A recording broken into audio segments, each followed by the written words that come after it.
భారతదేశంలోని కర్ణాటక రాష్ట్ర రాజధాని బెంగళూరుకు సేవలందిస్తున్న అంతర్జాతీయ విమానాశ్రయం కెంపెగౌడ అంతర్జాతీయ విమానాశ్రయం. ఇది 4000 ఎకరాలలో విస్తరించి ఉంది. బెంగళూరు నగరానికి ఉత్తరాన 35 కిలోమీటర్ల దూరంలో దేవనహల్లి ప్రాంతంలో ఉంటుంది. ఈ విమానాశ్రయం జూలై 2, 2005న నిర్మాణం ప్రారంభమై మే 24, 2008లో ప్రారంభించబడింది. దీనికి బెంగళూరు వ్యవస్థాపకుడు కెంపెగౌడ పేరు పెట్టారు. ఇది పూర్తిగా సౌర శక్తితో నడిచే విమానాశ్రయం. హైదరాబాద్లోని రాజీవ్ గాంధీ అంతర్జాతీయ విమానాశ్రయం మరియు కొచ్చిలోని కొచ్చిన్ అంతర్జాతీయ విమానాశ్రయంల తర్వాత భారతదేశంలో ప్రభుత్వ ప్రైవేట్ భాగస్వామ్య నమూనాలో ప్రారంభించబడిన 3వ గ్రీన్ ఫీల్డ్ విమానాశ్రయంగా ఈ విమానాశ్రయం నిలిచింది. ఇప్పుడు మనం చూస్తున్నది కెంపెగౌడ అంతర్జాతీయ విమానాశ్రయంలోని టెర్మినల్ 2. ఇది భారత విమాన రంగ చరిత్రలో ఒక మైలురాయిగా నిలుస్తుంది. గార్డెన్లో టెర్మినల్ అనే భావంతో రూపొందించబడిన ఈ టెర్మినల్ సుస్థిరత, సాంకేతిక పరిజ్ఞానం, కళ మరియు సంస్కృతిని అద్భుతంగా ప్రతిబింబిస్తుంది. టెర్మినల్ 2లో విమాన సేవలు జనవరి 15, 2023న ప్రారంభమయ్యాయి. ఉదయం 8:40 స్టార్ ఎయిర్ సంస్థకు చెందిన మొదటి విమానం కలబుర్గికి బయలుదేరింది. దీనిలో 40 మంది ప్రయాణికులు ప్రయాణించారు. ఫిబ్రవరి 2023లో ఎయిర్ ఏషియా ఇండియా తన అన్ని దేశీయ కార్యక్రమాలను టెర్మినల్ 2కు మార్చింది. క్రమంగా ఇతర దేశీయ విమానయాన సంస్థలు కూడా ఇక్కడి నుంచి కార్యక్రమాలు ప్రారంభించాయి.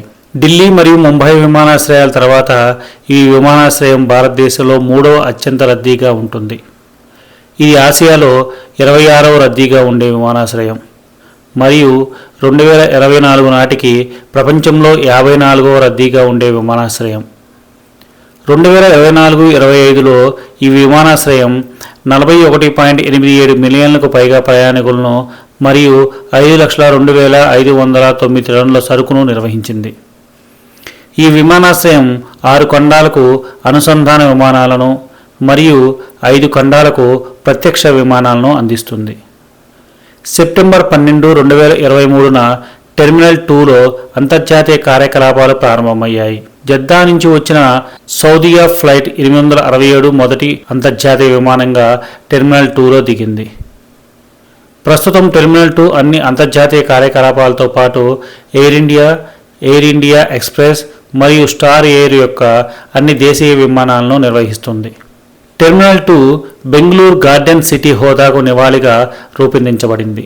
గార్డెన్లో వాకింగ్ అనుభవాన్ని అందించడానికి 10,000 చదరపు మీటర్ల హరిత గోడలు, వేలాడే తోటలు మరియు బహిరంగ తోటలు ఉన్నాయి. ఈ తోటలు భారతీయ సాంకేతిక పరిజ్ఞానంతో భారతదేశంలోనే తయారు చేయబడ్డాయి. టెర్మినల్ లోపల భాగాలు ఇంజనీర్డ్ వేరుతో కప్పబడి ఉన్నాయి. ఇది సాంప్రదాయ భారతీయ చెరకు అల్లిక నుంచి ప్రేరణ తీసుకొని సమకాలీన మరియు క్లాసిక్ రూపాన్ని అందిస్తుంది. గోడలు ఇటుకలతో తయారు చేయబడ్డాయి మరియు అంతస్తులు సహజ టెరాజో మరియు ఇంజనీర్డ్ వెదురు పైకప్పుతో కూడి ఉన్నాయి. Terminal 2 US green building council నుంచి LEED ప్లాటినం రేటింగ్తో ప్రీ సర్టిఫైడ్ అయిన ప్రపంచంలోనే అతిపెద్ద టెర్మినల్గా గుర్తింపు పొందింది. అలాగే ఇండియన్ గ్రీన్ బిల్డింగ్ కౌన్సిల్ నుంచి ప్లాటినం సర్టిఫికేషన్ పొందింది. టెర్మినల్ చుట్టూ ఉన్న హరిత ప్రాంతంలో 620 స్థానిక మొక్కలు, 150 తాటి జాతులు, 3,600 మొక్క జాతులు, 7,700 మార్పిడి చెట్లు, 96 కమలం జాతులు, 100 రకాల లిల్లీలు, 180 అరుదైన అంతరించిపోతున్న మరియు ముప్పులో ఉన్న జాతులు ఉన్నాయి.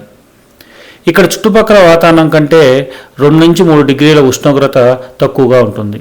నవంబర్ 2022లో భారతీ ఎయిర్టెల్ కొత్త టెర్మినల్లో ఎయిర్టెల్ 5G+ సేవలను ప్రారంభించి బెంగళూరు విమానాశ్రయాన్ని దేశంలోనే మొదటి 5G కనెక్టివిటీ అందించే విమానాశ్రయంగా మార్చింది. ఇక్కడ ప్రయాణికులు వైఫైని వాడుకోవచ్చు. అలాగే 3,300 CCTV కెమెరాల నెట్వర్క్ కలిగి ఉంది. డిసెంబర్ 2023లో టెర్మినల్ 2 యునెస్కో యొక్క ప్రిక్స్ వెర్సాలిస్ నుంచి world special prize for an interior 2023 award పొందింది. ఈ గుర్తింపు పొందిన ఏకైక భారతీయ విమానాశ్రయం కెంపెగౌడ అంతర్జాతీయ విమానాశ్రయం టెర్మినల్ 2. ఏప్రిల్ 2025లో స్కై ట్రాక్స్ నుంచి 5-స్టార్ ఎయిర్పోర్ట్ టెర్మినల్ రేటింగ్ పొందిన భారతదేశంలోని మొదటి విమానాశ్రయ టెర్మినల్గా చరిత్ర సృష్టించింది. ఎయిర్పోర్ట్ సర్వీస్ క్వాలిటీ అవార్డులో 2024 globally best airport for arrivals award పొందింది. విమానాశ్రయ క్యాంపస్ 70% సౌర మరియు 30% పవన ఇంధనంతో నడుస్తుంది. టెర్మినల్ 2 పైకప్పుపై 6.5 మెగావాట్స్ సౌర వ్యవస్థ అమర్చబడి ఉంది. టెర్మినల్లో వర్షపు నీటి సేకరణ మరియు పునర్వినియోగ వ్యవస్థ ఉంది.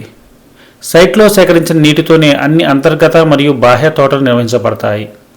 37,500 క్యూబిక్ మీటర్ల సామర్థ్యంతో వర్షపు నీటిని నిల్వ చేసే చెరువు ఉంది. నిర్మాణం చేసేటప్పుడు ఫారెస్ట్ బెల్ట్ నిర్మాణంలో ఒక ప్రత్యేక సవాలును ఎదుర్కొన్నారు. 4 ఎకరాల విస్తీర్ణంలో 2,500 మొక్కలతో ఈ ప్రాంతం ప్రపంచంలోనే తొలిసారిగా ఇలాంటి డిజైన్తో అమర్చబడింది. రోజుకి 800 చెట్లు తరలించిన నర్సరీను నిల్వ చేయాల్సి వచ్చేది. వీటిలో కొన్ని 600-800 సంవత్సరాల వయసు గలవి కూడా.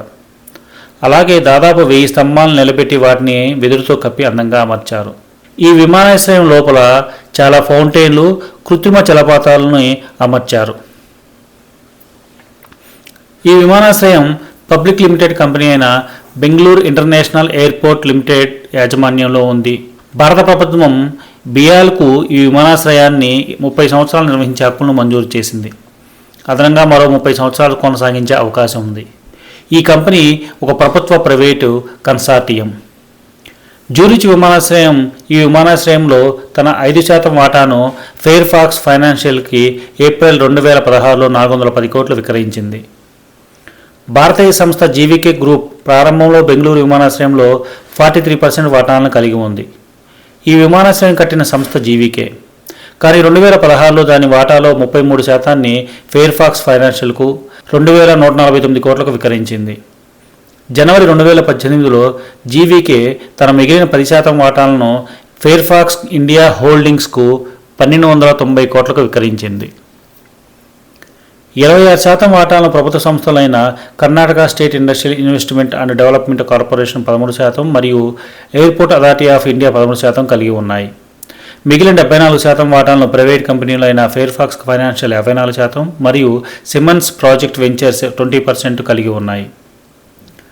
బెంగళూరు యొక్క కాటన్ సిటీ బిరుదుకు నివాళిగా విమానాశ్రయం యొక్క 2వ టెర్మినల్ను స్కిడ్మోర్, ఓవింగ్స్ అండ్ మెరిల్ రూపొందించారు మరియు దీనిని లార్సెన్ అండ్ టూబ్రో నిర్మించారు. ఆగమనాలు గ్రౌండ్ ఫ్లోర్లో ఉంటాయి. బయలుదేరేవి మొదటి అంతస్తులో ఉంటాయి.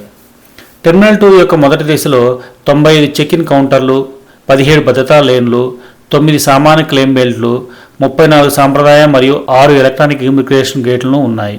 కెంపెగౌడ అంతర్జాతీయ విమానాశ్రయం టెర్మినల్ 2 భారత విమానరంగ చరిత్రలో ఒక మైలురాయిగా నిలుస్తుంది. లెంట్ ప్లాటినం సర్టిఫికేషన్, యునెస్కో గుర్తింపు మరియు స్కైట్రాక్ 5 స్టార్ రేటింగ్ వంటి అంతర్జాతీయ గుర్తింపులతో ఈ టెర్మినల్ భారతీయ వాస్తుశిల్పం మరియు ఇంజనీరింగ్ ప్రతిభకు నిదర్శనమైంది. మీకు ఈ వీడియో నచ్చినట్లయితే లైక్ చేయండి, షేర్ చేయండి. మరిన్ని వీడియోస్ కోసం సబ్స్క్రైబ్ చేసుకోండి. నోటిఫికేషన్స్ కోసం బెల్ ఐకాన్ని ప్రెస్ చేయండి.